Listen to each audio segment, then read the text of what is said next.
sebuah ilmu yang mempelajari berbagai sistem pendidikan yang terselenggara di berbagai bangsa yang dipengaruhi latar belakangnya masing-masing.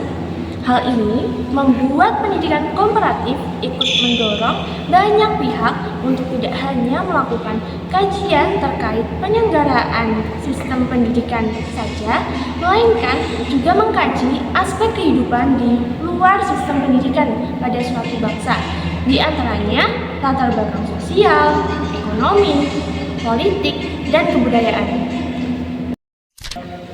Ada beberapa jenis pembelajaran pendidikan berbandingan di beberapa kawasan bangsa di dunia, yaitu kelompok bangsa-bangsa yang maju dan makmur, kelompok negara yang sedang berkembang, kelompok bangsa tertinggal atau terbelakang, dan kelompok bangsa yang paling tertinggal, dan yang terakhir kelompok bangsa yang bangkrut. Kelompok negara yang terbanyak di belahan dunia adalah kelompok negara yang sedang berkembang. Adapun kriteria negara berkembang menurut John Adam dan Bjork di Suryati Sidarto 1989 dalam Rohman 2013 adalah sebagai berikut. Tingkat kelahiran dan kematian yang tinggi, kondisi sanitasi, lingkungan dan pemeliharaan kesehatan yang buruk, kondisi perumahan yang buruk, banyak penduduk yang bekerja di sektor pertanian, pendapatan per kapita rendah. Rendahnya konsumsi makanan, rendahnya angka mulai huruf dan jumlah siswa bersekolah. Kondisi kesatuan nasional yang rendah dan tidak merata. Tradisi menentukan perilaku dan stratifikasi sosial berdasarkan keturunan. Rendahnya tingkat teknologi, komunikasi, dan transportasi, banyaknya penggunaan tenaga kerja kanak-kanak, ekspor lebih banyak berupa barang mentah, tabungan dan inovasi masih rendah, cara pendayaan gunaan tanah.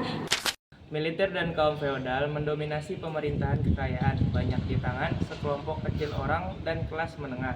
Sangat sedikit fasilitas kredit, buruk dan bunga pinjaman tinggi. Layanan jasa langka tanah, pertanian, produktif, terpetak-petak dalam ukuran kecil, kekayaan berpusat di kota-kota besar. Dan yang terakhir, loyalitas sosial berpusat pada kekerabatan atau kedaerahan.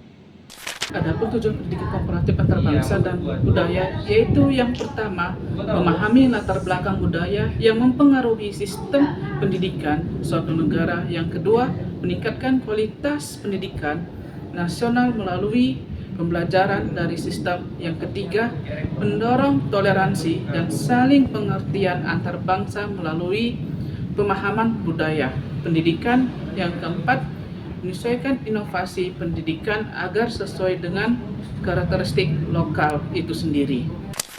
Adapun ruang lingkup pendidikan komparatif antar budaya, yaitu yang pertama ada kurikulum dan isi pendidikan, yaitu mengajarkan nilai yang ditanamkan. Yang kedua ada metode pengajaran di mana interaksi guru dengan murid. Yang ketiga ada sistem evaluasi dan ujian. Yang keempat ada hubungan antara pendidikan dan faktor budaya, politik, dan sosial. Pendidikan komparatif sebagai studi antar bangsa dan budaya berperan penting dalam memahami sistem pendidikan berbagai negara dan penerapannya dalam konteks sosial dan budaya masing-masing. Salah satu aspek penting yang dapat dibandingkan adalah pendidikan moral.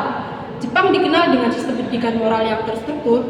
Finlandia seringkali disebut sebagai negara dengan sistem pendidikan terbaik yang menjunjung tinggi nilai-nilai kepercayaan terhadap guru.